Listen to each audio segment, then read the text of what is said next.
this fantastic place, guys. Yeah, my name is Marco, I'll be your host tonight. As you can hear from my accent, I'm from Scotland. Why are you laughing, guys? Is that not a good accent? Of course I'm from Italy, but I've been living in London for 7 years. Give me a cheer if you're from England. Yeah. Oh, they're drunk here already. As usual, it's English, isn't it? Give me a cheer if you're from America. Some Americans as well, yeah? Thanks for Trump. Give me a cheer if you're Italian. Last one. Give me a cheer if you are an immigrant. There is some immigrants, isn't it? Oh, here is an immigrant. What's wrong? Oh, yeah, sorry. Well, what's up? Do you remember? I forgot about it. How long do you want to do? Guys, are you okay if I interview with Tiziano for like 5 minutes, maybe 10? Are you okay with it? Yeah? They're okay with it. All right, it's all yours, all yours. Thanks.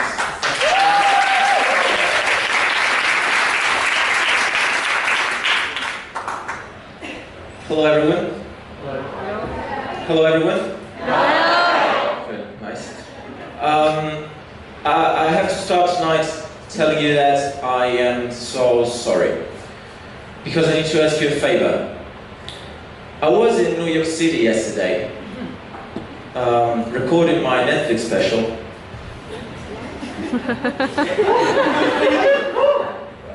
At the Madison Square Garden. Can you please stop? Anyway, at the end, we realized there was a problem with the camera, and the camera didn't record the first 30 seconds of my special that will be on Netflix in September. So, do you guys mind if we do it now, and then I'll do the editing later? Is that alright for you? Yeah? Thanks, guys. Thank you so much. I need this. So, but please, I want it to be exactly like yesterday, okay? So we're talking about the Madison Square Garden, okay? So, thousands of people, okay? The first thing that happened was that they said my name, okay? They said my name, which is... Oh, that's a good start. What is your name? Teresa, alright then. Is it Tiziano La Bella? Alright, so the first thing that they said was, ladies and gentlemen, Tiziano La Bella, and everybody went mental. It was like, what's this? Even when I grabbed the mic, everybody just kept on cheering. Like this, okay. So, do you guys? Yeah, can we try just this first 5 seconds? Yeah, Teresa, you with me? Yeah, you're already drunk, aren't you? Teresa, you with me? Yeah. Okay, just the first 5 minutes, okay? So please wait for her signal and then you go crazy. Okay? Teresa. What do I have to do? She is drunk. You see? Please. Ladies and gentlemen, Tiziano La Bella. Okay? Go.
The second thing that happened was that a guy, I don't know why, I didn't even know him, but he went like crazy and he was like this, he did this. I fucking love you, mate. Don't know why he did it. What is your name, mate? Thomas, yeah, where are you from, mate? Milan, Italy. Milan, Italy. You speak like you're bilingual, yeah? Yes. Yes. Look at him, yes. Mate, you're gonna do like this. Proud. I fucking love you, mate. So, please. I fucking love you, mate. Give a round of applause, guys.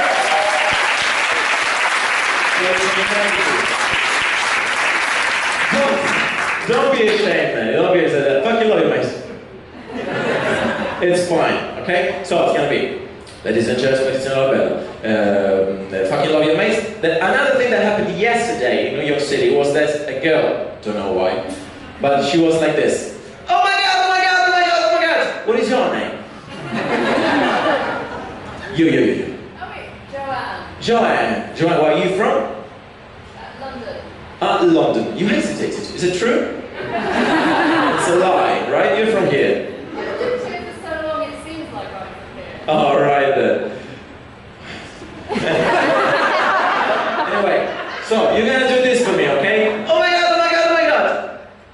Oh my god, oh my god, oh my god. Oh, well, it's lovely. Give a round of applause, guys.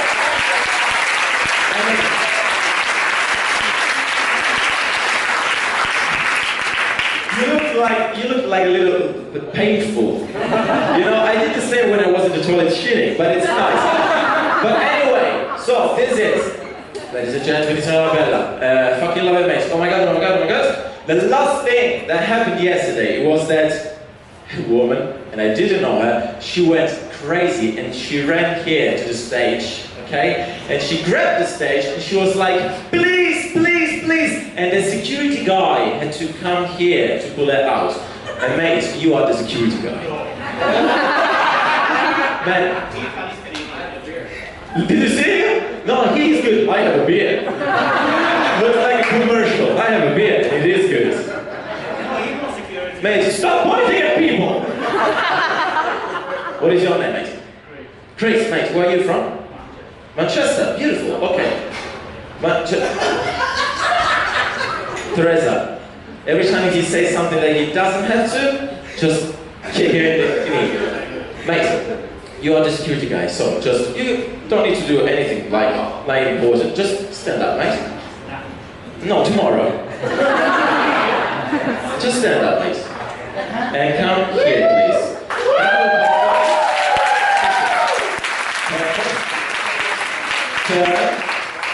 Turn, mate. Okay, beautiful. Man, so what do you do for a living? I teach. You teach like security class or what? Security. Beautiful. So, mate, what's gonna happen is that a crazy woman is gonna run here and no, she already declined her role. But another woman, she's gonna go mental.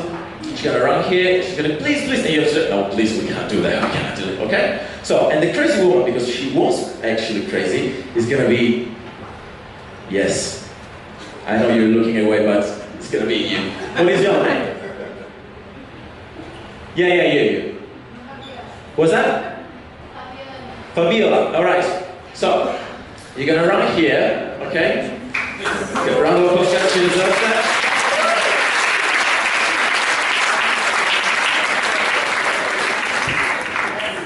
Stand up. So. Kind of run, be careful, okay? And go like, please, please, please. And he will go like, no, please, no, we can't do it. Okay? Let's give it a go. Come on. Please.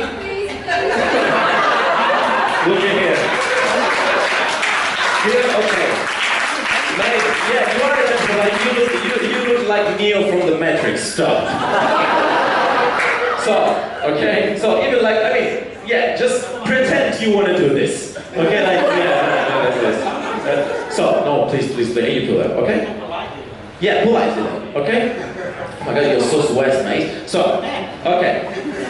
Everybody remembers, okay? So, ladies and gentlemen, it's a novella. Fucking love you, mate. Oh my god. Crazy person, security guy, and you keep going, okay? We just going to do these 30 seconds that I need for my special, okay? But I need to take her away. Oh my god, Chris.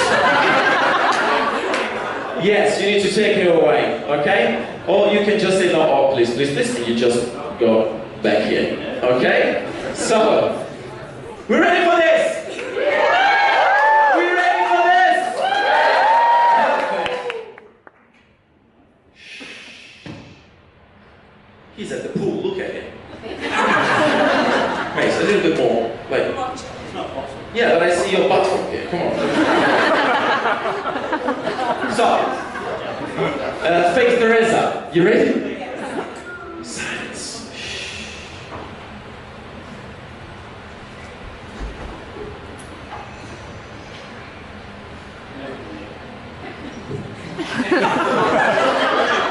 Ladies and gentlemen, Tiziano Landano!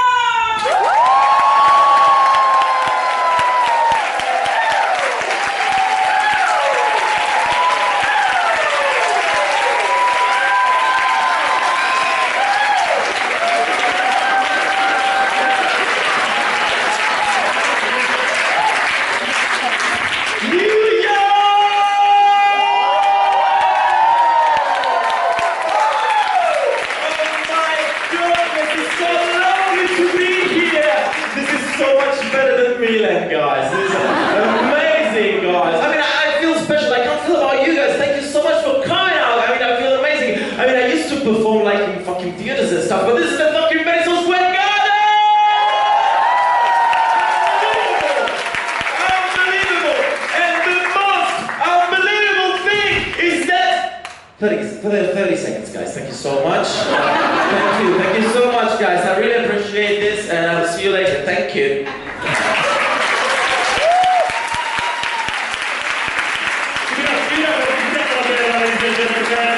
What is special on Netflix, alright? I just want to say something. I live in London, so I came to Italy. I was like, I'm gonna find an amazing weather. Look at this today. Fucking ridiculous. So guys, this is our first time here. If this show goes well, we're gonna be here every month. You want us to be here every month? Yeah? Of course we do. So in order to do that, the owner of Zelig is just at the back. He doesn't speak English or understands English. So whatever I say, you just laugh. So you're gonna think it's a great show, isn't it? So let's do this. Every time I raise the mic, you just laugh. What did I say? So I say something stupid like, you know, I was in Milan and there's so many Chinese people. It's working, you see? And yeah, I mean, the weather was shit, you know, so much rain.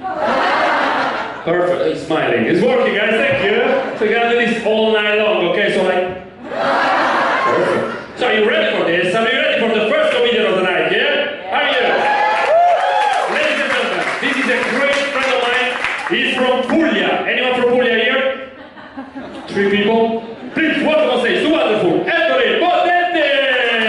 Hi! Wow! I'm glad to be here. It's a very special night. We have an international crowd. There's people from England, USA, even Cineselo Balsamo.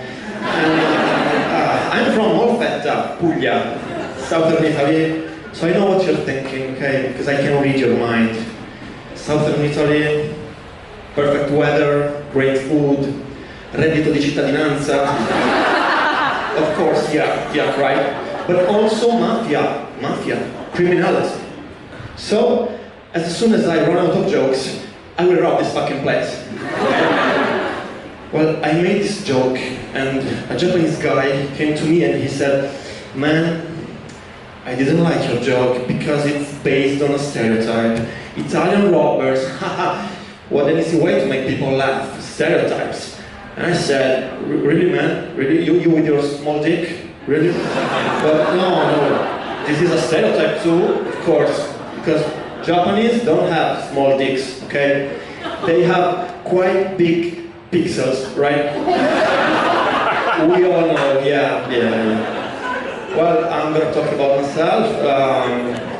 I'm spending my second year with this haircut, and I hope you like it, because I don't have many options, okay? How could that happen? It's very easy to explain. Well, one day, I woke up, I raised my head from the pillow, I washed the pillow, and my hair was still sleeping. I think guys who are losing their hair can understand me, can understand that feeling, but maybe women too. Because if your hairdresser cuts your hair a half centimeter shorter, you break in tears. I don't like the way I look. I don't like the way I look. What am I supposed to say, huh? But I know guys who are not losing their hair cannot understand me, cannot understand that feeling. So I really don't know what to say to you guys. When you lose your dick, you lucky motherfuckers. Yeah, sorry. Well, everything changed since that day, since the day I shaved my head. Everything changed, even the perception of people who don't know me. Let's just suppose a girl wants to point me in a crowded place, just like this one. What would she say? That guy with the freckles and glasses and beard, no. She'd say, the bald guy, come on. It's not cool. I am not cool. I'm not sexy and I know it. I think I'm not ugly, okay? But I'm not good looking. I'm average. Do you agree? Who said yes? Well, it's the truth. I'm average. How do I know I'm average? Well, I know it because women keep telling me, you're cute. You're cute. Cute? Just like a teddy bear? Guess what? Who wants to fuck a teddy bear? But it's okay. It's okay, I'm average. It's okay, because they always say you have to feed your self-esteem, but that often leads you to completely lose the sense of reality, and I don't want to lose my sense of reality. I want to watch myself in front of a mirror, and I want to know who I am. I know who I am, and I'm gonna tell you. I'm not Chris Martin, okay? I'm the rest of Coldplay, okay? Those guys who don't know anything about it. We don't even know their names. I'm not the guy next door.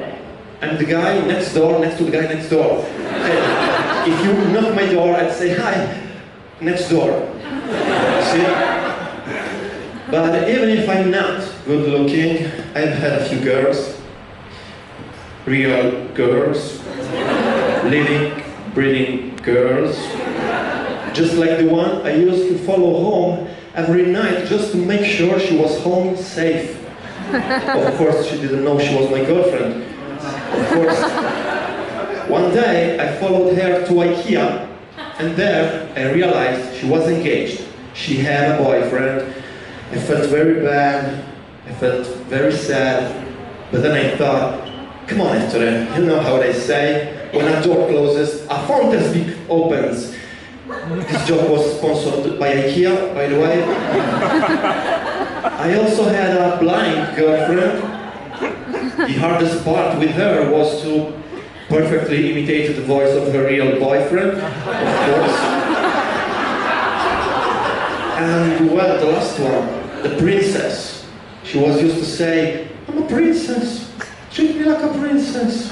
So I took her to Paris, I ran to Mercedes, and I crashed in a tunnel.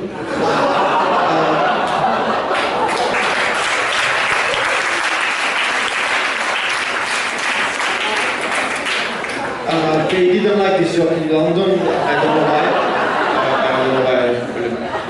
Anyway, she ended up in a wheelchair, and she wanted to leave me. She wanted to leave me. So I stole her wheelchair, and she came crawling back to me. Because love always wins, guys. Love always wins.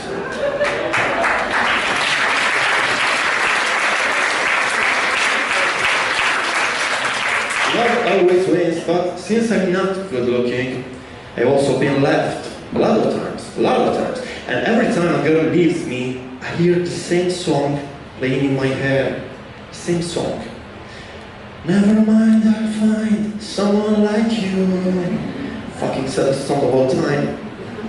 And I really hope one day an ex-boyfriend of Adele will finally record a song dedicated to her, and the song will be entitled, Maybe You're the Problem, Bitch.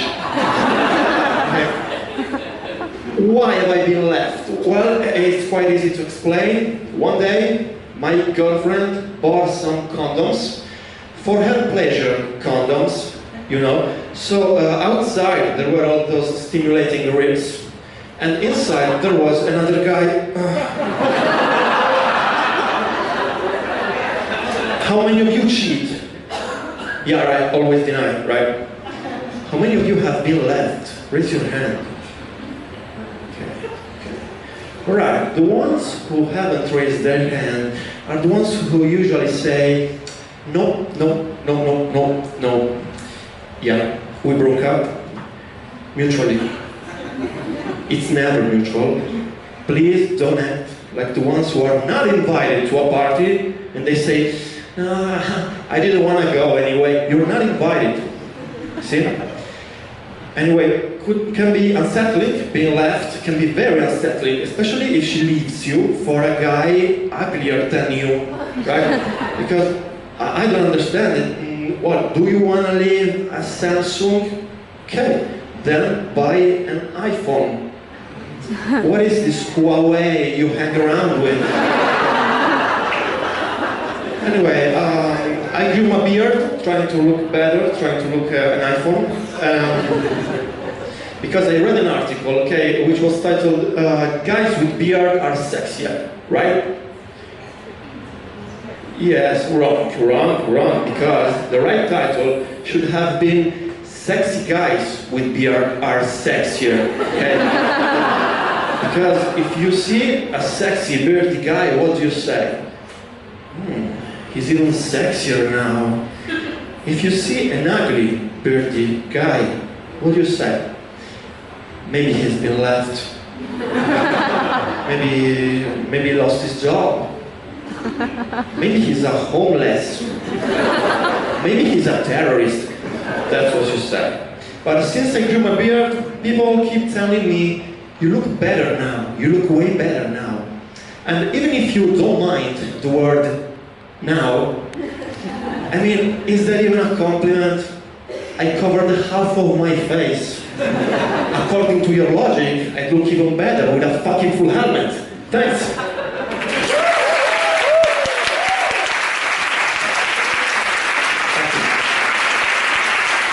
Give it up, what else do I get? Amazing, do you like that? Yeah! So guys, like that, so I'm losing my hair too, as you can see. That's why I invite bold comedians, just to feel better about myself. So there is someone that is worse than me. And my parents are here. Can we have a round of applause for my parents, please? They're 66! So, when I told them, guys, you know, I'm gonna be in Italy for a comedy show, they were like, oh Marco, finally, we're gonna laugh at your jokes. And then I was like, Mom, it's in English. She did the same face, she made the same face when I told her, Mom, I'm a vegetarian, which I am. You know how hard it is to tell your Italian mom you're a vegetarian? It's like a tragedy in your family, you know, it's crazy. So it's just, yeah, you know, they're just smiling, they don't speak English. And I'll prove it to you, that I hate you. She no reaction, it's smiling. Now you're ugly, I heard you having sex once. There is no reaction, they're just smiling at me. They're recording this, guys, so I'm gonna put this on Facebook. Just follow me, Marco Di Pinto. You will watch this video of my parents laughing at me telling it. Thanks. Guys!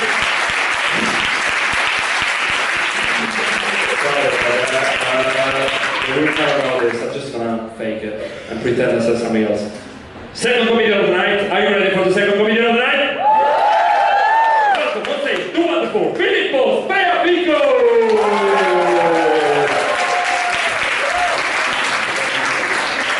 A big round of applause for Marco, everybody, come on!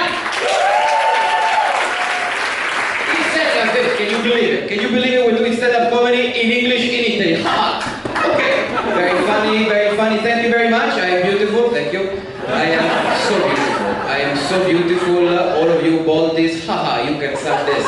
Okay, so thank you very much. Good to be back, first time here. Good to be back, first time here.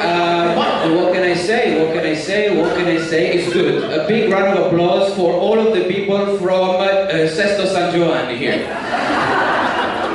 No? Okay. I have to say, Sesto San Giovanni is a very important place. They saved us from ISIS, so please, big round of applause for Sesto San Giovanni. I could have said anything. I could have said anything. Good evening. My name is Filippo Speapico. What else? Any questions? Okay, let's move on now. So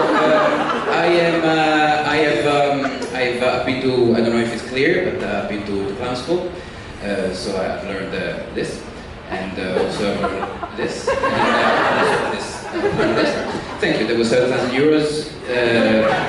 Pretty good, pretty good. I'm going to do a little bit of clown school material now, so maybe you can relate. Anybody here been to clown school? Anybody here been to clown school?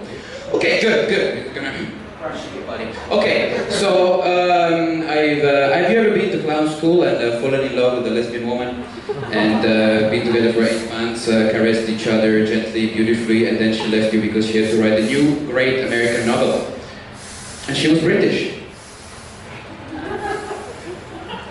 Okay, okay, good reaction from the public. Let's move on now. Let's move on now. I am from Lecco. Leave the stage immediately, Sprefigo. We are done with you. I come from Lecco. I've been coming from Lecco for many years now. It's very important to be from Lecco if you are from Lecco. It's a cool place. It's a nice place. I don't know whether you like it or not. I made my mind up about it, and I left it 12 years ago. But there are many interesting problems, many interesting situations. A lot of families cannot afford a third home. Other families, other people, other young people don't have winter clothes for their dogs. And then we have other problems such as, you know, racism and sexism, and that's because we don't have gluten-free pizza. Because gluten-free pizza is gay!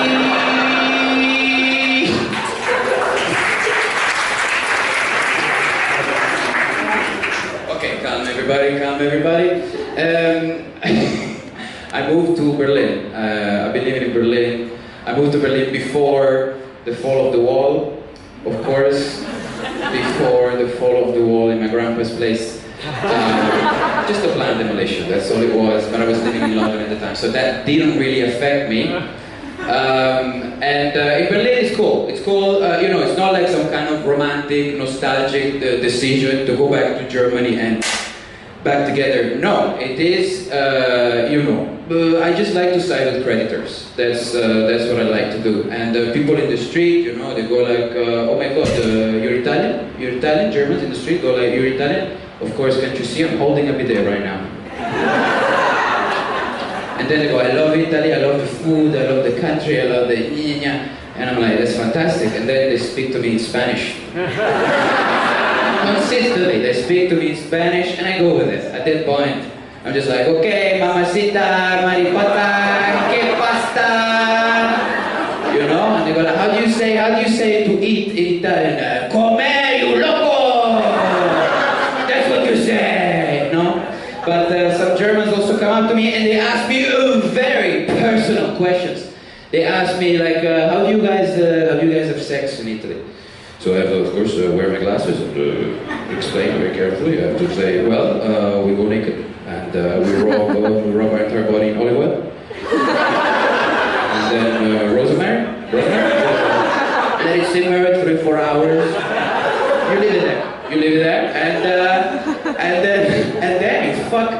Then you fuck up until like an archaeological site is discovered in Italy that prevents to build new infrastructure. And that, what I mean, it's very brief. It's very brief sex. Some other German people ask me, is it true that in Italy there are a lot of gay men? Answer from the public, we have a yes. It was 1 out of 200, I don't know if your opinion matters, lady. In any event, they say, I say, I don't know very well. Honestly, some gay men have just been oppressed by their mothers throughout their lives. But also, you Germans have a great tradition in counting people. So maybe you know more than I do. You know what I mean? Also, I'd like to say, and I make sure that they know that a lot of gay men in Italy have sex with women. And that's because in Italy it's okay to be gay. But first of all, we're men, okay? First of all, we're men. Okay, so let's move on now. Lake Como is where Lecco is. Lake Como, you know what Lake Como means? What does Lake Como remind you of? George Clooney! George fucking Clooney. Okay, I don't know who started this, but everywhere I go, like in Lake Como, we don't know George Clooney has a villa on Lake Como because we're busy buying shoes, making sure Grandpa, gets poison when he watches TG3 Regionale. Like, we try not to know about George Clooney, but George Clooney apparently has a villa on Lake Como and everybody knows about it. I moved to London when I was 18. I started to run away from home, but I'm Italian, so my mom came with me. But when I moved there, I was like, hello, broken English accent. Hello, I'm Italian. It always turns into French. Hello, I'm Italian. I love pasta. I love it. I come from Lake Como, 50 kilometers away from Milano, 40 kilometers away from Bergamo, 10 kilometers away from xenophobia. I love it. And they go like, yeah, of course, Lake Como, what a great place, isn't it, Catherine? Lake Como is a place, George Clooney's a place, isn't it? Yeah, that's right, George Clooney's a place, isn't it? It's so great, That's England in a nutshell. So, honestly, everybody knows about Lake Como. Recently, this year, I was in Australia. Any Australians in the room? Yeah! Fuck yeah! Aussie, Aussie, Aussie! Oh yeah! Thank you very much. Don't be too proud about yourselves. You're horrible. Horrible people. I've been to Australia this year, and I don't want to offend Australians, but I will. Some Australians don't even know whether the capital of France is Paris or Belgium. And I'm saying, and I agree. No, I know you live here in Europe, and now you catched up with our 30 years of high school education. But what I am saying is that Australians know to do a lot of things. Some Australians know how to juggle, kill snakes, and replace the tires of the trucks at the same time. Some people know how to do certain things. There's plenty of things I don't know about, and that's why I can't list them. But in any event, in Australia, everybody knew about George Clooney. George Clooney, open doors, spat, pop. Everybody knows about George Clooney, and I have to say, it's okay. I don't mind the guy. He probably came in. It was like. It was with like, I don't know, white chick number 35 that he brought over. It was like, thank you, hotel room, I have a French accent as well, I don't care. I have a French accent, come in, get you hotel. And there were no hotels available, and he had to buy a villa instead. He had to buy a villa for the night. You're a fucking expensive white bitch, I have to say. You're a pretty expensive white bitch. And now, all of our traditions are gone. There are people on Lake Como who go out every day and they throw rocks at rabbits and kill rabbits and bring the rabbits back to the loved ones and bring it to the lake shore and dance around it. It's a beautiful rendition of beauty and romance. And now we can't do that anymore. There are no more pebbles on the lake. It's full of Nespresso capsules now. There's Nespresso capsules everywhere. Is that what you want, Italy? Do you want Nespresso capsules? Kick him out! Kick George Clooney out. It's good. It's good. Thank you. I let out of my system now. It's good. It's good. It's good to use stand-up comedy to insult George Clooney. That's the point. That's the point of doing this. Just a confession to make. It's been very, very anxious day for me, of course. I found myself picking up the phone and having to listen to the voice of my ex-girlfriend telling me that she still loves me. It's just a recording that I keep in my phone. That's what it is. That's what it is. I used to watch a lot of porn when I was this afternoon. No, it really can change you. It really can change you. If you watch too much porn, it's not the best. It's not the best. It can really change you sexually. If you watch too much porn, this might happen to you. I ended up hooking up with a girl recently, and we ended up in her apartment. Okay, we ended up in her room. Okay, we ended up in her bed. Okay, and I just couldn't get started. I was waiting for the guy to come into the room and fuck her. That's how bad it was. Anyway, I probably noticed I got this nice jacket. Thank you. I bought this jacket because I wanted to sell cocaine. But, you know, unfortunately, I bought too much jacket. And I didn't have the money for the cocaine. So just to let you know, I'll be outside selling polenta instead. All right? Thank you very much. You've been great.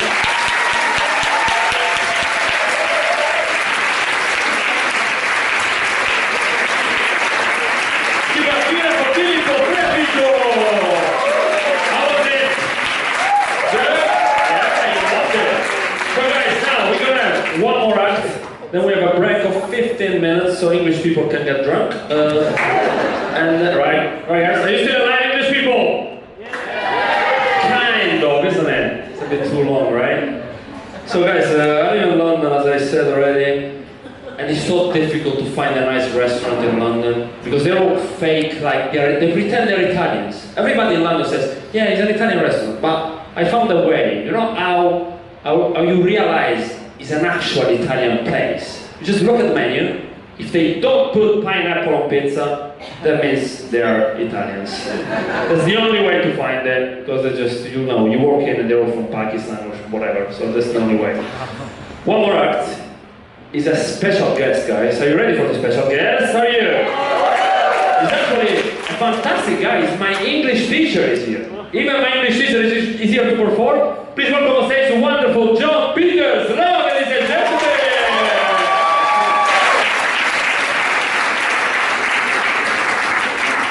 Good evening. This is absolutely fantastic.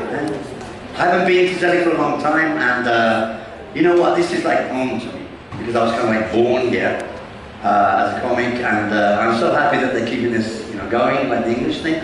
So I wanted to do something new, and I'm going to tell you a story now. And it's a true story. I lived in Milan for 25 years. And now don't clap that, I fucking left, man. I'm glad I went to Sicily 3 years ago.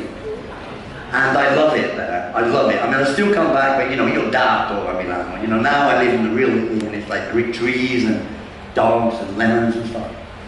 But a couple of years ago, I'll tell you just something, because I was thinking about, I want to tell you something about this experience that is Sicily for me. And so, I was trying to, there's so many things that I could talk to you about.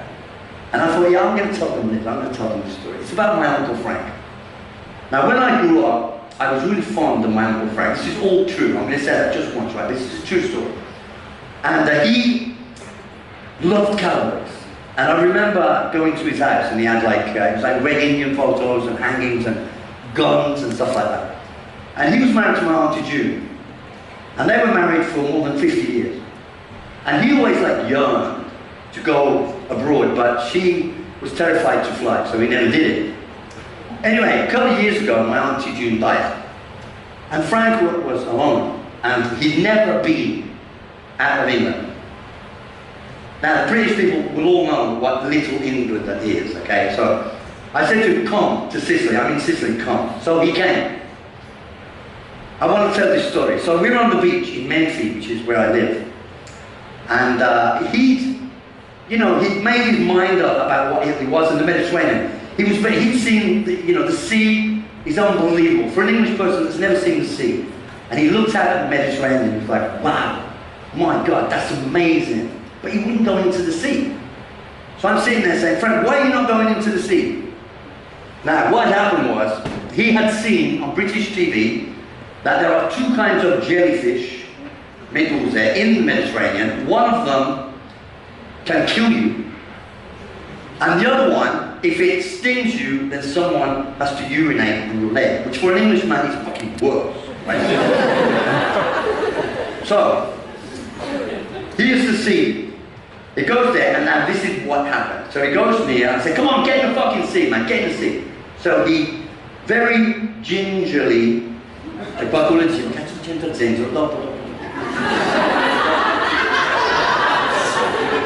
know my fucking chickens, man. So he gets there, and he said this. Are there any jellyfish that I have to worry about? That's what he said. Okay, ferma, apriamo parentesi. What happened that day was that they found a German bomb from the Second World War 100 meters off the shore. And the community Menfi decided to detonate that bomb without warning anybody.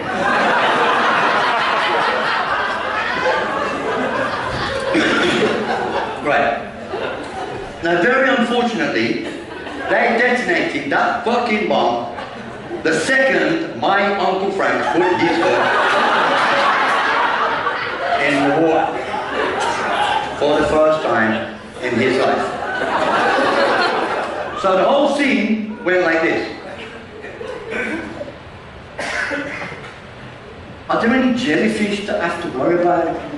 No, fucking hell, get in the water. Okay. Siciliani, minchia, l'unico inglese non fa una piega. Like this. And then the water goes, and he doesn't fucking move, man. And then he looks around me and he goes, are there any more bombs out there?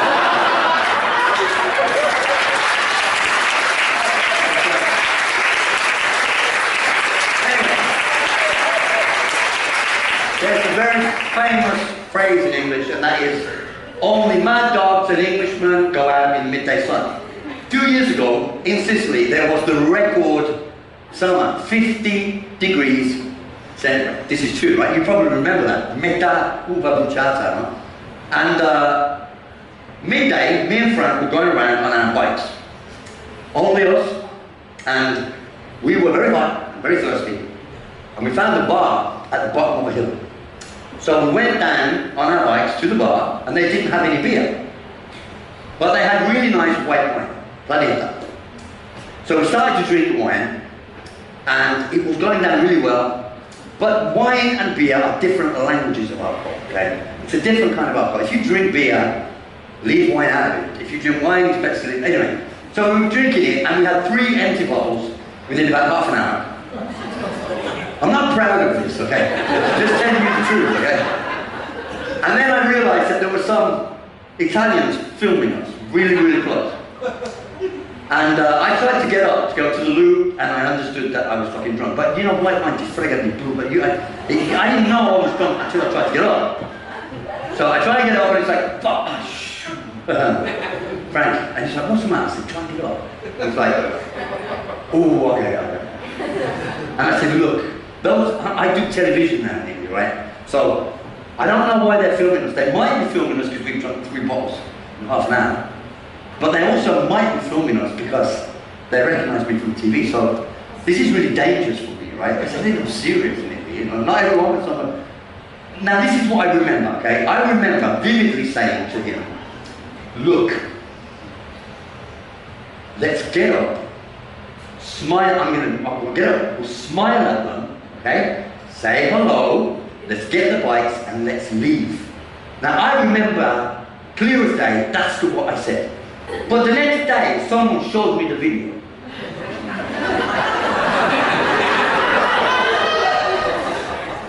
And that's not what happened.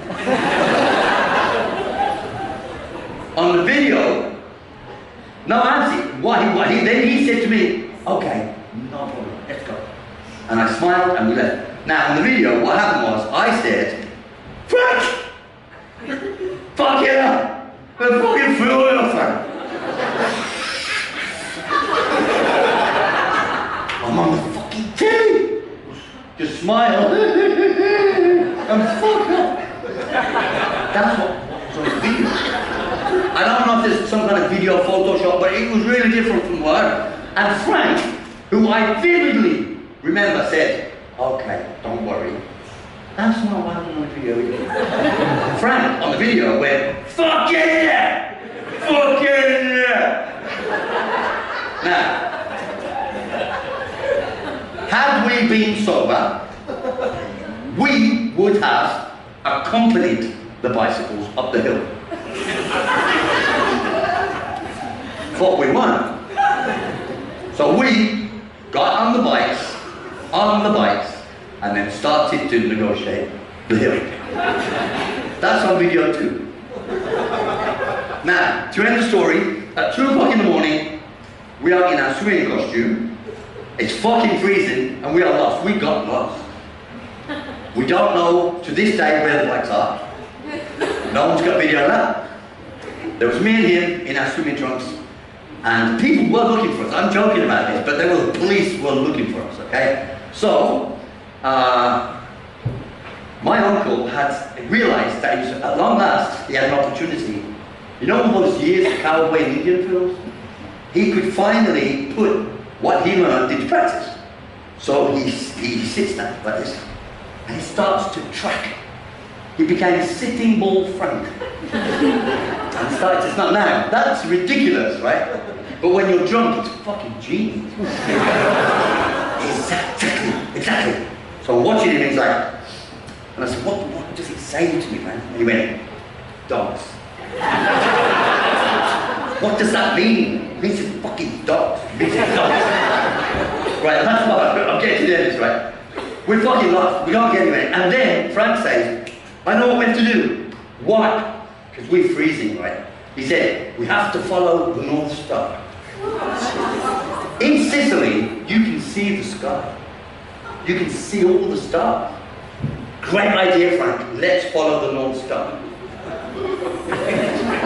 Which one's the fucking io? Così. All'italiano lo facevo. Which one's the fucking North Star? What the fuck? Where's the North Star? And he said, I don't know. But they say that it's one that shines the brightest. Okay? Great. So we decided that that one was the brightest. That's the North Star. And we start to walk away, right? So we start walking towards the North Star. And I said, Frank, what a stroke of luck that you remember that we're on the north part of the island. And he went, are we? Why are we following the North Star? That's what they do in films. But we're not looking for baby Jesus. Thank you.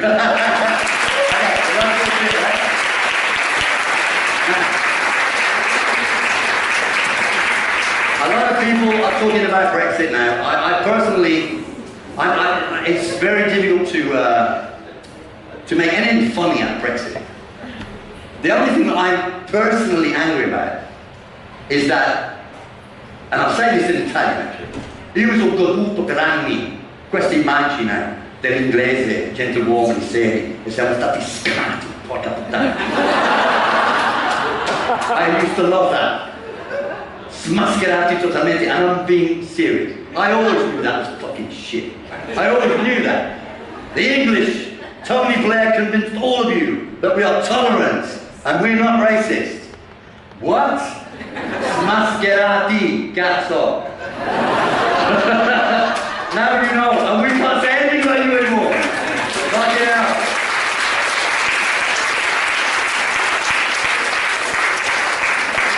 Adesso da Salvini, Berlusconi in televisione, io faccio così, gli italiani, come on. Talk. Dai. Figa. Allora, I joke a lot about difference between English women and Italian women, right? I did an experiment. Now, a big round of applause for Holly Mumford and Lisa Marble.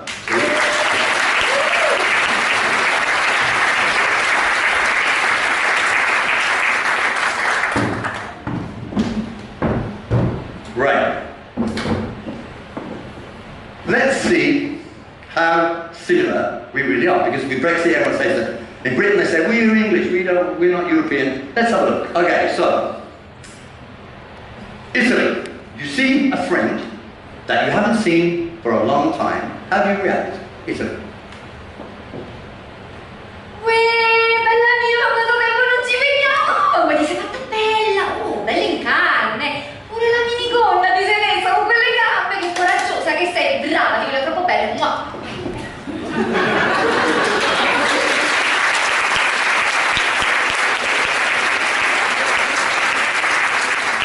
Milanesi, fellow racists, don't come to me after saying, io non voglio Allora, a friend you haven't seen for a long time, England. Long time no see.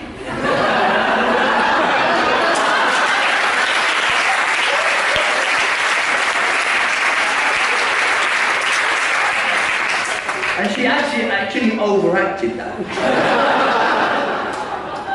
Okay. A builder wolf whistles you as you pass by in the street. Italy.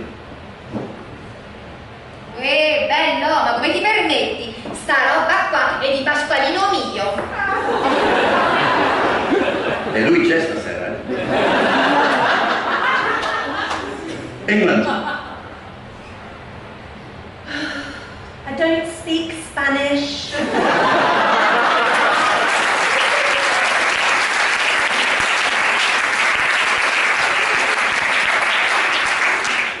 Okay, Italy, stand up please. Your boyfriend finally tells you this. Yeah. Ti amo. Anche io ti amo tanto.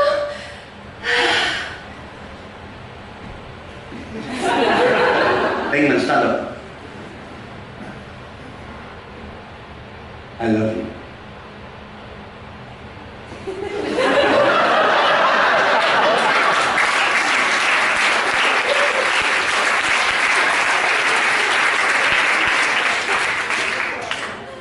How do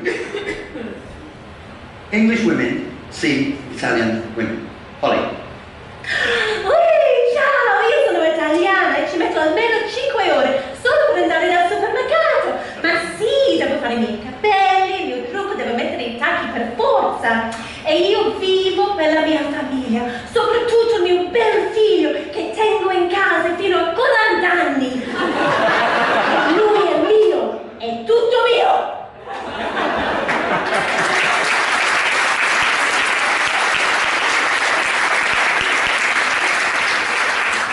You're screaming to previously Brexit, Chris. Well, I wouldn't do that now. I fucking wouldn't. I swear to God, I wouldn't. Italy, how do you see England? English women. Buongiorno, sono una donna inglese e tutti i pomeriggi alle 5 prendo il mio tea dentro la casa perché fuori c'è un tempo di merda e non c'è mai un cazzo da fare. È vero,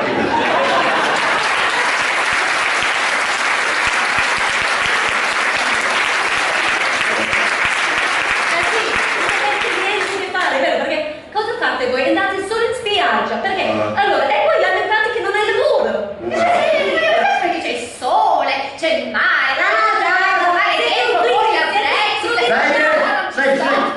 please. Excuse me, I've got to sort out a little problem.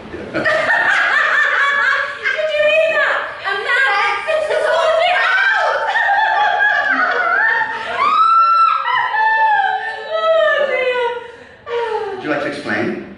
No, I feel like a drink. Eh? You want a drink? Yeah, let's go and have a drink.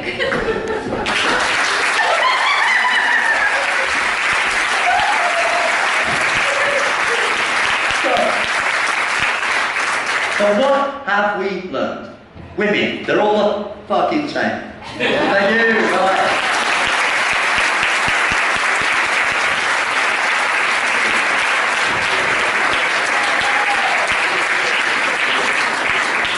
And another applause for the wonderful jumping from the ladies. That was the final act of the first half. We're gonna have 15 minutes break, alright? 15 minutes. English people, go get drunk. See each other again in 15 minutes. Thank you very much. Thank you.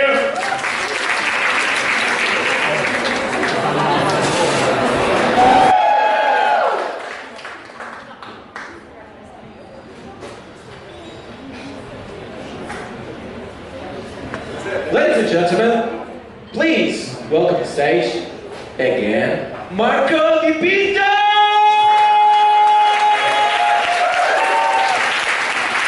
Hello guys. How are you? How was the break? Good? What did you do? Did you drink? Did you eat?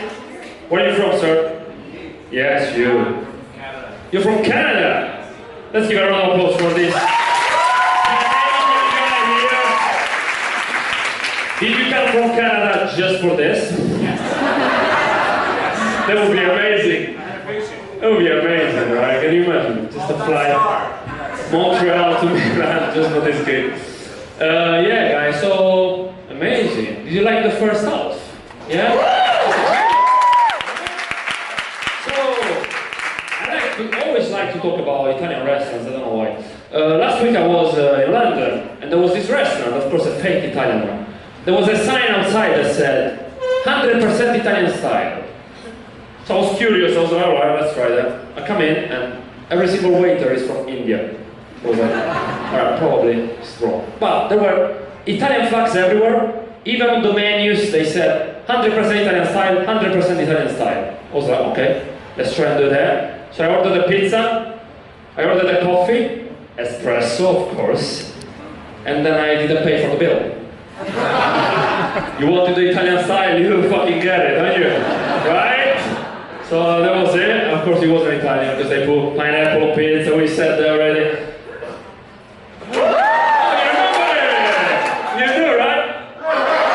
You're still alive, great, thanks guys. We're gonna have 3 comedians in the second half as well. The first comedian, you've seen him already, guys. I want you to rock this place for the wonderful Tiziano Labella!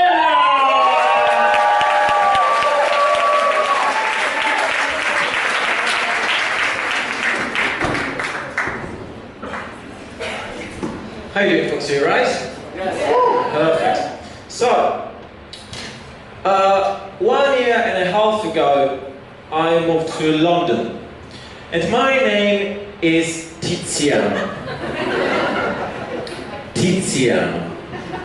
And believe me, if you live in England, you don't want that name. I got a friend, Jonathan. I call him John. He calls me Tits.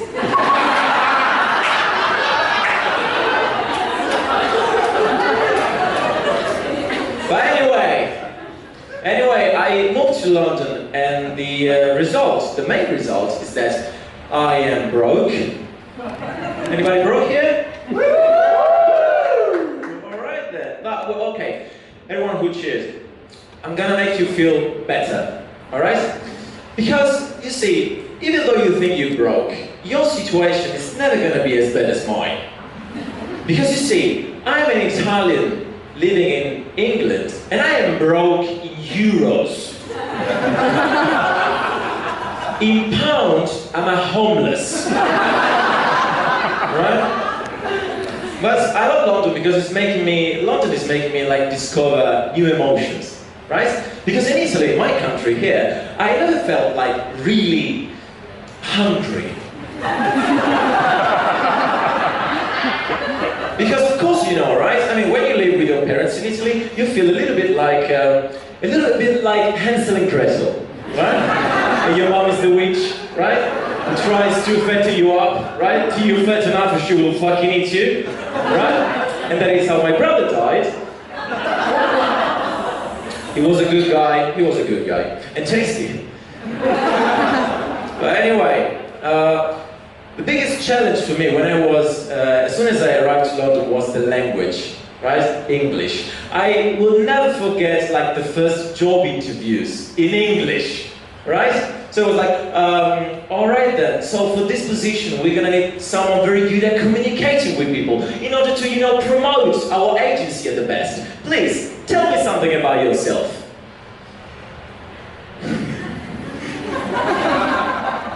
I have brown eyes,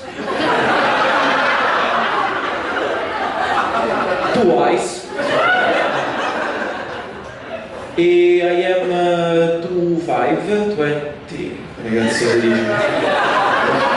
25 years, io, old, the cat is on the table. Antonio is my friend. Antonio and Luca, 2 friends. 2, like my eyes.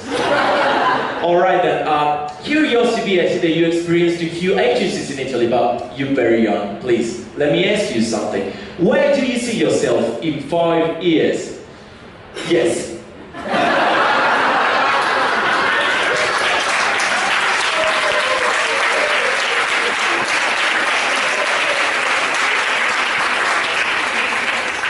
Yeah, right. Where do you see yourself in 5 years? No, 25 years. 25 years and twice.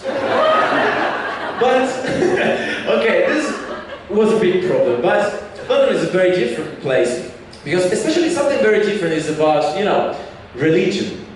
Have you got any Catholics in? Wow. No, I want to tell you why, because, you know, Italy is a very religious country, because I want to tell you my point of view of the Catholic Church in Italy, because I went to an elementary Catholic school. You know what that means? That I got to see priests every day. You know what? They were great. They were amazing. We used to play football with them, run in the playground. They were great. But then, you know, the scandal broke out, right? And I was just a kid, I was 7, so I couldn't really understand what was happening, because everybody went mental, like, priests like little boys. And I was like, we like them too. Great. But folks, please listen, I'm not here tonight to talk about priests. I'm here tonight to tell you that thanks to the pedophile scandal, the media managed to hide the real evil side of the Catholic Church. Nuns. You don't know how evil those talking penguins are. Personally, I think that the pedophile scandal was just an invention to hide the fact that nuns are immortal. Think about that for a second. Think about that. Have you ever heard about a nun's death?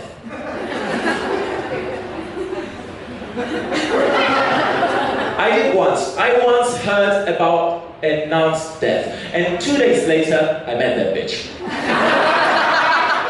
I met her, right?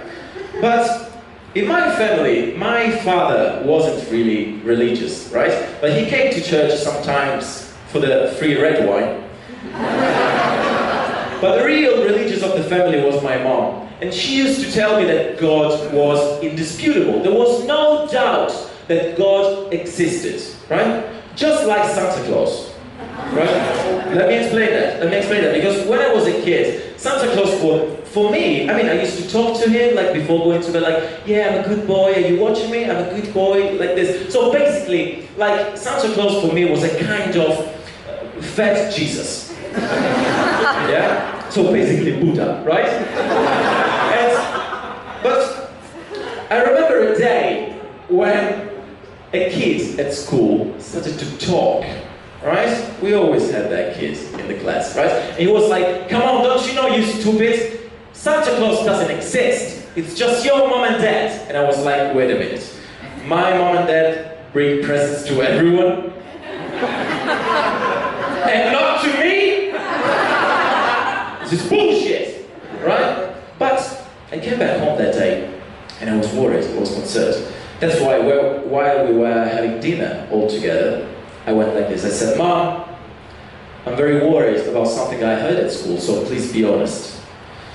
Does Santa Claus exist? And my mom, very sensitive woman, she went, no, he doesn't. Nah, he doesn't. Right? I'm crying now. Right? I'm crying. And after my mom said, nah, he doesn't, my father stands up, he comes near me, and he goes, by the way, kid, neither does God.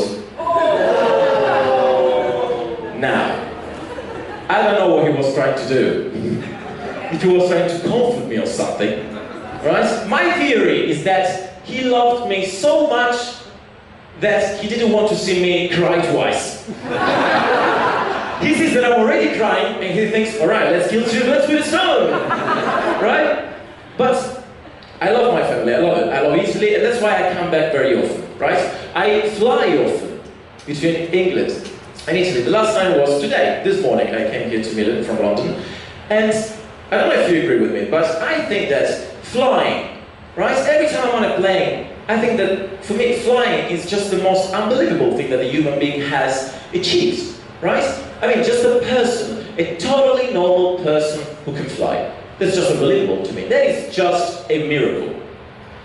So I always ask myself, why do pilots look so sad in the pre-flight announcements? Follow me on this. I'm sitting on the plane, right? So excited I'm about to fly over the sea, like an eagle. And all of a sudden I hear the voice from the speaker. Dear passengers, welcome aboard flight A702 from Rocky, Michigan to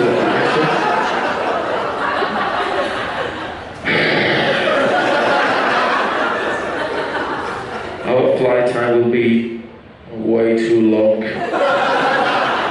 And the weather in London is windy and cloudy, like I feel on the inside. Please make sure you switched off your phones. However, if your life is like mine, don't worry about it. Because nobody's going to call you anyway. Why are they so sad? They can fly! Alright, they can... Okay. Let me put it this way. Do you want to know if I were a pilot? If I were a pilot, do you know what my pre-flight announcement would be? Do you? Yeah. Alright, so just imagine this is a plane, right? And we're all sitting, you're all passengers, and we're about to take off, so all of a sudden you hear my voice from the speaker, and it's this one. Dear passengers, this is Captain Labella, and we're about to take off, so put your fucking hands up!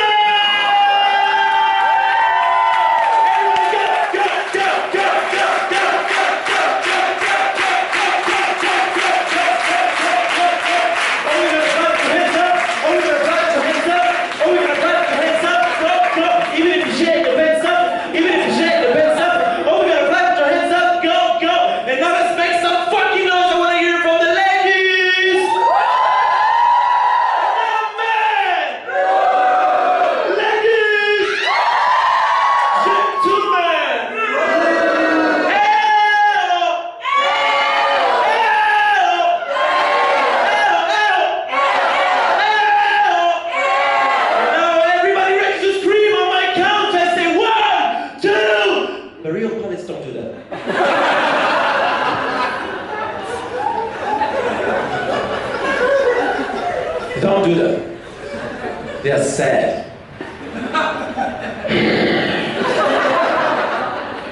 The cabin crew will be coming around soon to offer you a light snack and a beverage that you can get for an extra fee of only £5,000.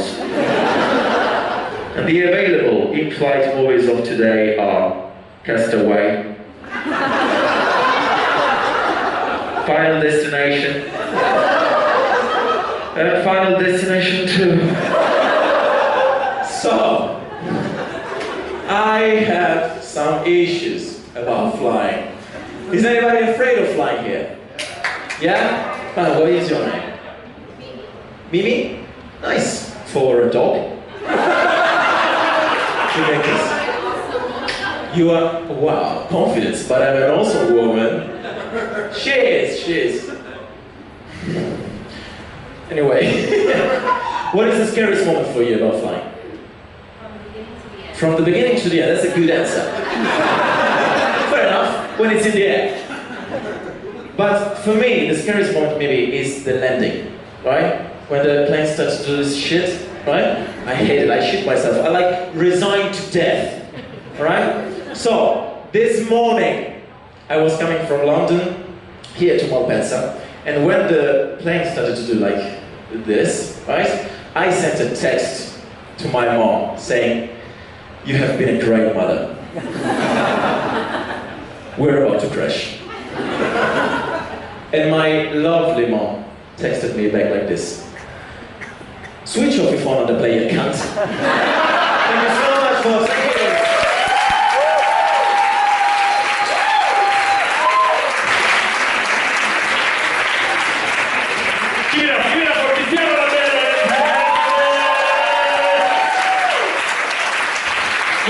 Fantastic! So it's true, Tiziano lives in London with me.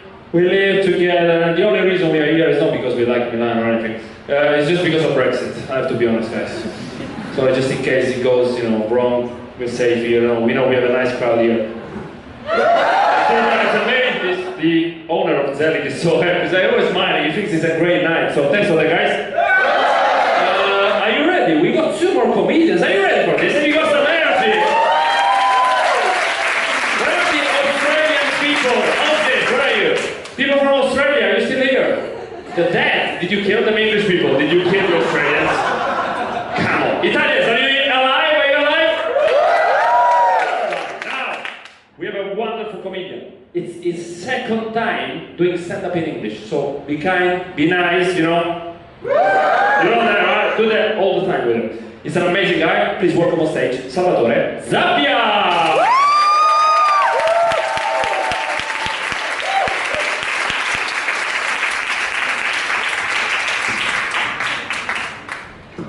Hi everybody! Thank you. It was deserved. Yeah, I am Salvatore Zappia and I'm very excited to be here on this stage. Zelig is incredible. When I told to my friends that I came here at Zelig, my best friend told me, so, you go on television? No, it's not the show, it's just the place. Oh, okay, can I come? Yeah, of course you can come, but it's in English. Oh, it's in English, so you were going to Zelig, but without cameras and speaking English in front of Italian people. Yeah. That is like saying that you act in Game of Thrones in your bathroom. Yeah, it's pretty much the same. Yeah. And why they organized an English night in Italy? Well, there is a very good reason that they didn't tell me, but I'm sure there is. I'm sure there is. I'm not used to stand up in English to do stand up. I'm used to stand up in every language. I'm not used to do stand up in English, and you know, making someone laugh in a language that is not yours is weird. It's like having sex with a girl using a dildo. I mean, it's fine, I'm not judging, it's fine, but it is not exactly the instrument you were used to since you were a child. You had your instrument and then someone told you that your language is not enough hard and long and vibrating, so here I am. I come from Pisa, from Pisa? No, just, okay. I come from Pisa, that is a small town, but it is famous because of the Leaning Tower. You know the Leaning Tower, I mean, yeah, of course. Yeah, you know or not? Okay. How many of you have seen the Leaning Tower in person? Many? Wow. Are you Japanese? Yeah. Okay, great. I think that the Leaning Tower is very beautiful because, well, mainly because it didn't fall. This is the biggest reason. Sometimes people ask, how can the tower be so beautiful? Luck. Just luck, because you know, we didn't want a Leaning Tower, we wanted a straight one, but when they built the tower, they built the first 2 floors and then the ground collapsed and the tower began to incline, so for avoiding the fall they built the 3rd floor straight with respect to the ground, so 2 different inclinations, but then the ground collapsed again, and luckily we didn't continue with the same method, otherwise we didn't have a Leaning Tower but a penis tower that we didn't want to. I'm not going to speak about penis all the time, don't worry. So the point is that the tower is beautiful just for luck, like very much in Italy, and yeah, it is. And now tourists come from all over the world to see the tower, and most of them, that's why I said that, most of them are Japanese. There are so many Japanese, hundreds of Japanese every day. I live in Pisa since '95 and I didn't know there were so many Japanese in the world. I've never seen the tower without at least Japanese around. They don't visit the tower. It seems they oversee the tower. It seems they don't want to leave the tower alone. I don't know, maybe I don't know, maybe they don't want to lose the right moment, the moment of the fall. I don't know, it's weird, really. Maybe at the end of the journey, every Japanese looks to the tower and thinks, oh, what a pity. I was not the chosen one. Well, in the meanwhile, I'll do a photo making the Nazi salute. That's what I do, that's what I do. Cheers.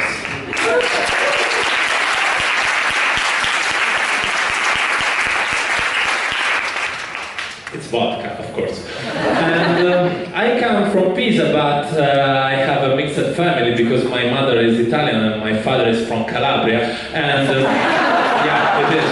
And I go sometimes to visit my grandmother in Calabria for Christmas or Easter. And some people say that Calabrian food is very heavy, but I think it's very appropriate for these occasions because it brings you closer to the religious meanings of these holidays, because after 6 portions of Parmigiana you actually start to pray Jesus. And you have visions of what the afterlife is. And you confess all your sins because you feel the end is near. It's kind of a Via Crucis, but fried. This is lunch in Calabria.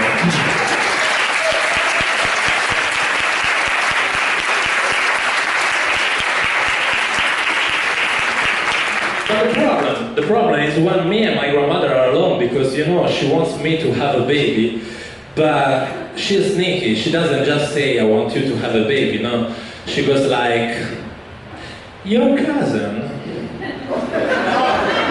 she has 2 children and she's happy. Like these 2 things are related somehow. And I answer, yeah, grandma, but I am very different from my cousin. For example, we have different interests. I don't know, I like to sleep every night, and I like vomit, but not so much. Anyway, I prefer mine. And then, come on, grandma, we are in 2019, the earth is overpopulated, why still having biological babies? At the end, being a father is just helping another human being to take a step after another, to understand who he is, pay attention when he shits himself, pretty much a Friday night at the Alcatraz. I mean, it's not so far. Basically, a newborn is just a drunk person, very, very small. That's what I think. That's what I think. But I see that she doesn't understand. In the word of my grandma, you are supposed to have babies sooner or later, and I didn't want to disappoint her, so once I said, okay, grandma, do you want the truth? Do you want to know why I'm not having children? Do you want the real truth? And you know when you want to escape from a situation telling a lie, but immediately you realize that the lie you're telling is much worse than the situation from which you wanted to escape because your grandmother is Calabrian. So I said, grandma, the real reason why I'm not having children is that I'm gay. Really? No. I was joking. And then she said something that hit me very much. She said, you're not gay, you just have a Peter Pan syndrome. Because my grandmother did only the middle school, but she studied Freud, and this sentence worked inside my head for a long time. I began to ask myself if the reason why I don't have children is that I don't want to grow up. And the answer is yes, but also that I fucking hate children. Because, no, really, I hate children because they want to be the center of attention every time, in every situation. If there is a child, he is in the center of attention. Look what I wrote, look what I've drawn, look what the priest did to me. Hey, it's not only you in the world. It's not only you in the world. No child ever asked me what I've drawn. No one. And then, it's difficult to find arguments in common with children. They are boring to me. There is this colleague of mine who has a 6-year-old child, Luigino, and every time that Luigino sees me, he feels this unstoppable impulse to tell me an anecdote of his life, except for the fact that in the life of Luigino, nothing happens. Nothing happens, and it is not his fault, okay? He is 6 at that age, or you are the little child of the sixth sense, so what the fuck do you have to tell? Okay, I agree, but he thinks that his life is very interesting, and every time that he comes to me asking, Salvatore, can I tell you my school day? I think inside my head, let's hope, is a story of bullying. At least something happens. And then he goes like, this morning, at break, I was at school, and then I took out my snack, and a black child came to me. That could be a perfect beginning for a story of bullying. But he continues like, and this child is new, he's from Ghana, and we shared the snack. I understood that black people are just like us, and we became, oh fuck off, Luigino, what kind of story is this? Really boring.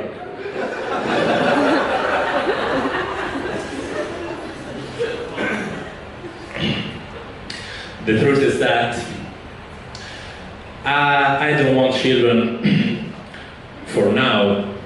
There is my mom there. For now, just for now. I don't want children for now because I still have to take care of myself. I'm 33 and I often think to what I did until now, what I could do in the future.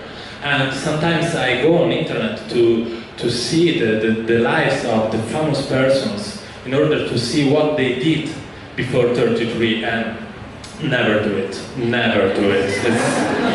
It's like John Lennon. John Lennon did all the Beatles stuff before 30. At 31, he wrote Imagine. At 33, I wrote this sketch. And there is not even the beauty.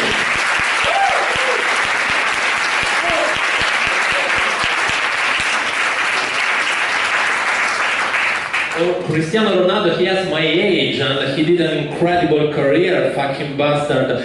And thinking about people who did an incredible career before 33, Jesus did a lot before 33, or probably.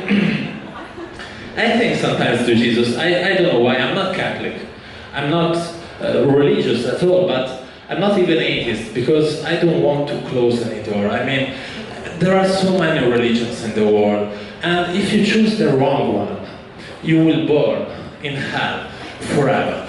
Let's take a moment. I mean, I need a day to choose a USB pen on Amazon, and there are reviews there at least. There are so few reviews on what happens after the death. Yeah, there is someone who tells that he saw a light at the end of the tunnel, and so what?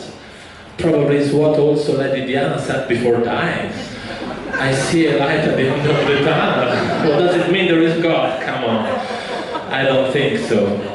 I really respect religious people, but what I don't get are the rules of religions. Because, and even less than the rules, I don't understand the conflict and the competition between religions.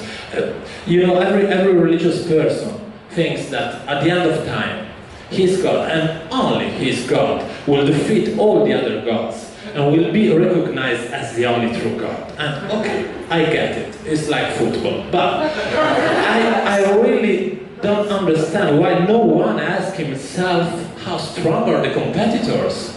I mean, no one says, yeah, I believe in Allah, but this year also Shiva did very well, it would be a problem. No one. Sometimes I imagine the end of time, and I imagine it like a big ceremony with all the television. I imagine it like the Academy Awards, okay? Like there are all the gods in the audience and waiting for the winner, and I imagine that the Catholic God wins and he comes on stage very excited and he goes like, I would like to thank everyone who believed in me. my mother, my father, that's always me by the way. I would like to thank my son Jesus, without which probably I would not be here. And I would like to thank Joseph, who gave new meanings to the word team play. And mostly I would like to thank my mentor, Zeus, and indeed I want to congratulate him because even this year the Olympus guys won for the best special effects. Good job, guys. And in the audience there are all the other gods very upset. Except for Buddha, he's very quiet. But, so I think to Jesus sometimes, and I think that he didn't care. He didn't care if you had children or not, if you had a traditional family or not. He professed love between human beings, between men and women, men and women. He didn't care the way you choose to live. I said this to my grandmother. She was incredibly convinced. She looked me in the eye, as she never did. She looked me in the eye and she said, "Okay, sweetheart, I understand, but don't try to leave the Parmesan in the plate." Thank you very much. Thank you.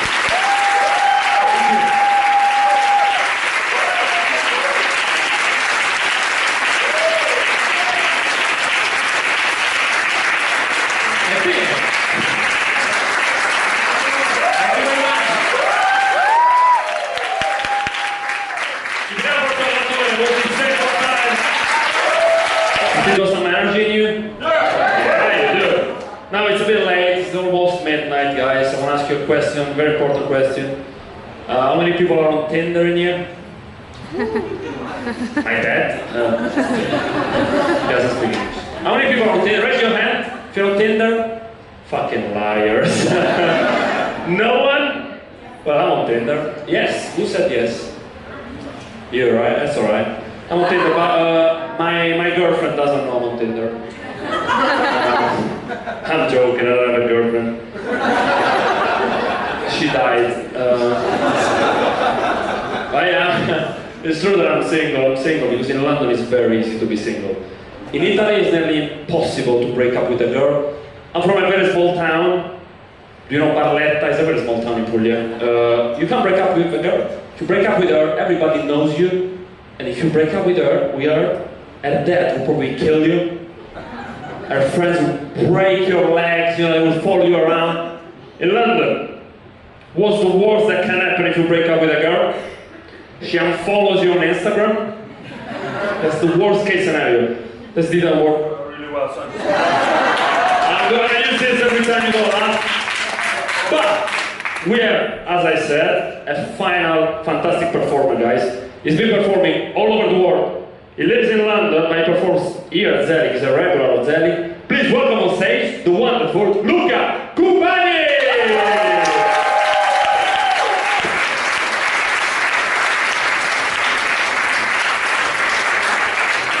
Thank you. Yes, my name is Luca, and yes, I live in London. As you can tell by my accent, I'm Italian, but I'm living in London. I'm living the dream.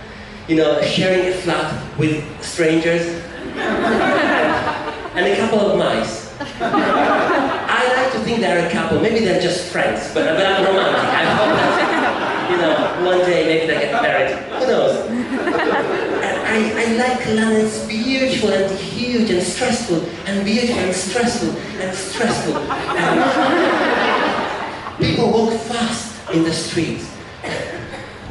Like if someone is chasing them. And sometimes someone is chasing them. to stop them and get their smartphone or wallet. And that's scary because I'm Italian. I'm used to a much better organized crime. Like, really. Be proud of our tradition. Really. Thank you.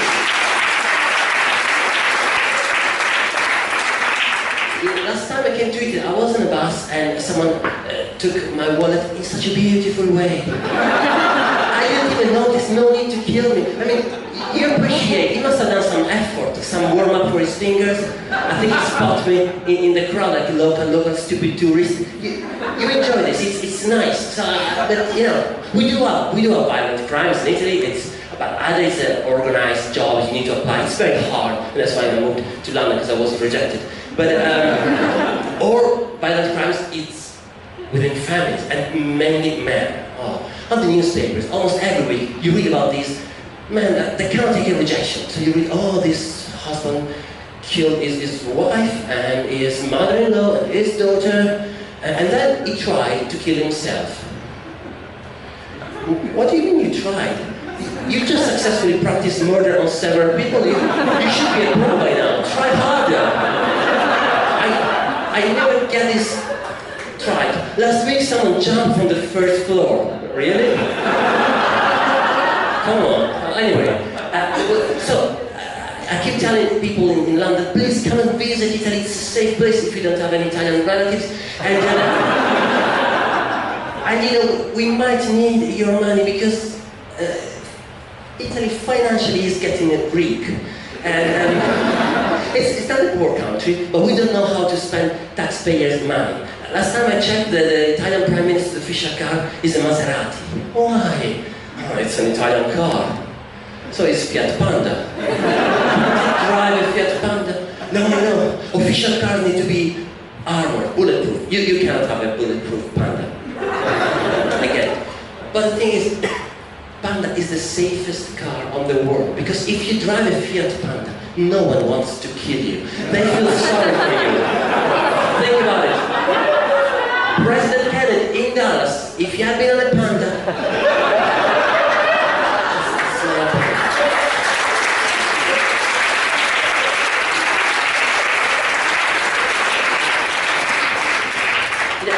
when I first moved to London, my first job was wonderful. It was a call center, customer service. I never called British customer, you know, they used to call me because they thought they had a problem. And when I answered, they realized they had another problem.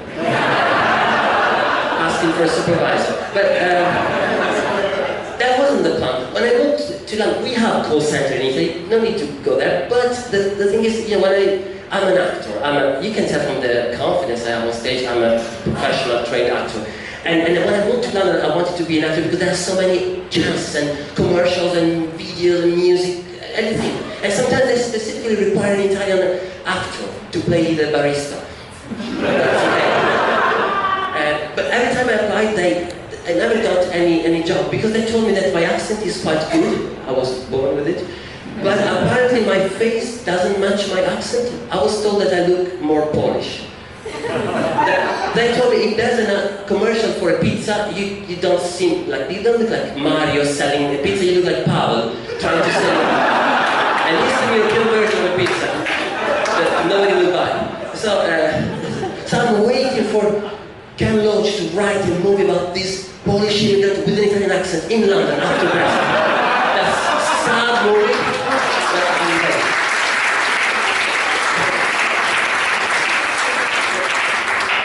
And you know, I love London, but another thing that stresses me is charities. That they do a great job, but the way they advertise their job it's scary. They want to make you feel guilty if you're still alive, if you aren't dead yet. Like, I remember there was a charity against breast cancer. The name of their campaign is a bit unfortunate. It's Breast Cancer Now.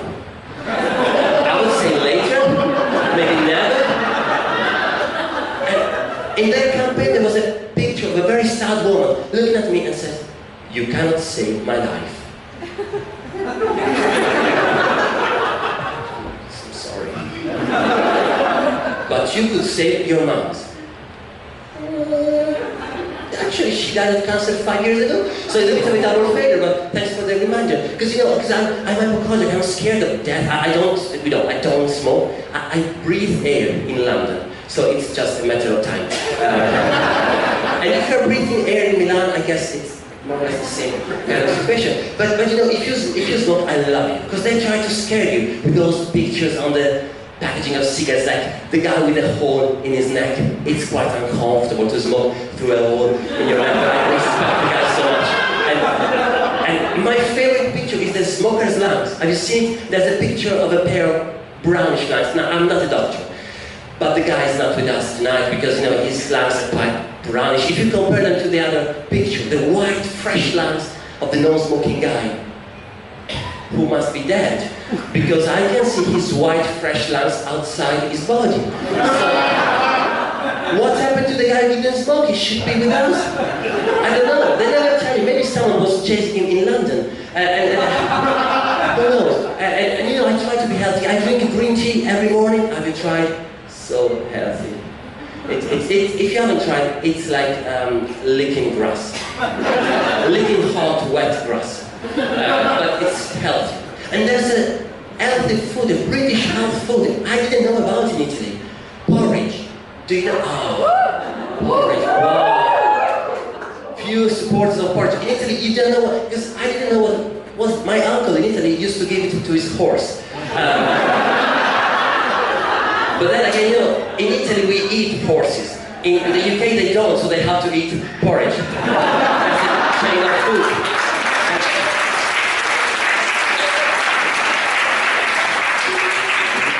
It's very healthy.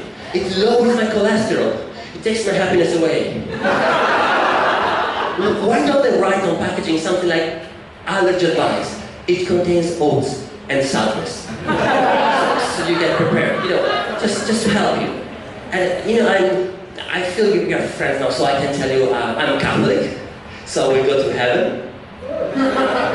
When I was little, they told me if you want to go to heaven, you have to be Catholic. And now apparently they changed terms and conditions, and it seems that if you want to go to heaven, you just have to be a decent person, which is hard if you're Catholic, but I still try. I try my best. And you know, when you're religious, the beauty of it is that you're never alone. You might be alone, but you're never alone because God is somewhere over there and He has a plan for you. What's the plan? We don't know. It's a mysterious plan. It must be some, you know, IKEA instruction. It's a plan, but I can't get it. Or sometimes I think God changes His mind. Because He gave me blonde hair. He took it off. Why? I don't know. I'm gonna ask Him later. But and you're supposed to have a dialogue with God. I try my best. I try hard. So, but I don't get the answer straight away. So, like a few years ago, I wanted to move to Japan to learn Japanese. Because I thought if I go to Japan and learn Japanese, I might find a girlfriend. It was a long shot, but you know, it might have worked. But eventually I didn't go to Japan because before my trip, there was, do you remember the Fukushima disaster? That was bad. I mean, I'm okay with gluten and dairy, but nuclear radiation, highly intolerant. I died. So I canceled the trip, and a friend of mine from my church came to visit me and said, "Oh, look, have you seen the news about Japan?" "Yeah, I've seen it. It's horrible." And she said, "You know what? I think this is a message of God for you, not to go to Japan." So God killed 30,000 Japanese because He didn't want me to go there. Just kill one Japanese. Maybe even one dead Japanese on my doorstep with a sign, "Don't go there, God." No.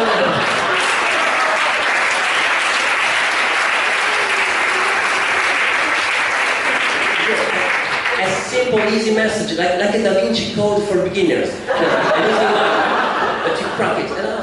And you know, sometimes I'm afraid that the whole Brexit mess, it's just another message of God for me to tell me to get back to Italy. So I don't know, I'm so sorry if you've been affected by Brexit, but you know, I'm happy, I'm having the time of my life, and even without the help of God, well, with His help in other ways, I found a girlfriend. So if there's, yeah, thank you. So if there's any single lady, and if you are fancying me, please keep fancying me. I mean, I might need some temptation. Is my love strong enough? Who knows? I will politely say no, but I would like to know what I'm missing out. But you know, I'm happy to be in a relationship. It's much better than being single, because when I was single, there was a friend of mine, quite annoying, he is married, and then he used to tell me, "Oh, Luca, you're single. You're so lucky." I said, "Why?" "Because you can sleep with any woman." "No." "No, I can't." That's the problem. It's like telling a homeless guy, hey, you can sleep in any house. The housing issue is the issue. Yeah, it's a complex problem. But you know, when I was single, I had fun once, and it's true. I had one night stand. But I can give you that. I had a pickup line that worked that time. I can leave it to you because I don't use it anymore. I used to, you know, there was a bar, there was a girl. I went to her and I said, "Hi, you know, I'm single and HIV negative," just to make her feel safe. And that time it worked. And she invited me to her place. We had dinner, and then we moved to her bedroom to commit the sin, sex, not murder, just that kind of. And you know, she was naked, no buffering, HD. You could see everything thoroughly. And I was naked, but I kept my socks on because I didn't want to show commitment. And it went okay. And then afterwards, a few minutes later, she told me, "Oh, you know, look, I got a secret. Last month I had a silly fantasy, and I ended up in a gangbang with 3 strangers." Who were they? Strangers. Proper gangbang. But did you use condom or anything like? What for? I'm on the pill. She's on the pill. Pill is good, it's not good enough. Like, I've been on paracetamol last week. I didn't think, oh, I'm invincible. And she's on the pill. It's like if you ride a motorbike. Do you have a helmet? No, I'm fine. I'm wearing shoes. No, you're not fine. That time we didn't use condom because, you know, my it's a bit of a secret, but I can tell you. I have a penis. I will not show you because it's a crime. It looks like me, bald with a little beard, big bangs on his happy. And my penis happens to be Catholic and claustrophobic. He doesn't like the rubber dress. He thinks it's choking. And I keep telling him, you don't have to breathe, just relax. And he relaxes a little bit too much and ruins the magic. But you know, it's such a nice. It's my role model. Jesus is my role model, but on a different level. You know, because every morning he wakes up full of hope and optimism for no reason. Look, what's gonna happen today?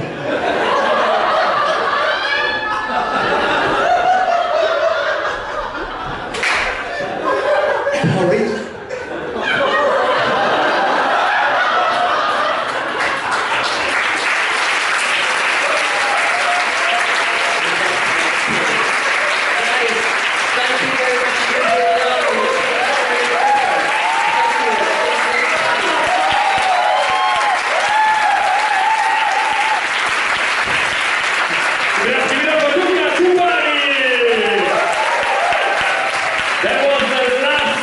Comedian of the night. Did you guys have some fun? I didn't even need to do this. Thanks. So this was a test. It was our first time here. Since it went so well, we're gonna be back here on the 15th of June. Very important, guys. You can already. Oh, thanks for that. That's my dad, mom and dad. My mom and dad. They don't know what's happening. They don't know. They think it's like going to church and just So I'm gonna put all the comedians on stage now, and we're just gonna say bye to you. Guys, do you wanna come on stage? Yeah? Luca Pani, Tiziana Bella, Filippo Stramico, Salvatore Zappia, the wonderful Holly, and Lisa, Ettore Potente, and John Peterson.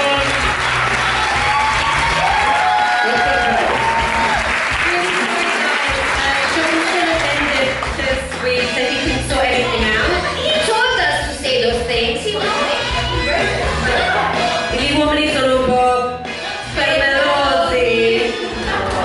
Thank you, John Peterson, as well. Guys, again, you've been wonderful. Wonderful. I'm gonna ask you one last favor. We're just gonna take a picture with you at the back. Are you okay with that? Just a selfie.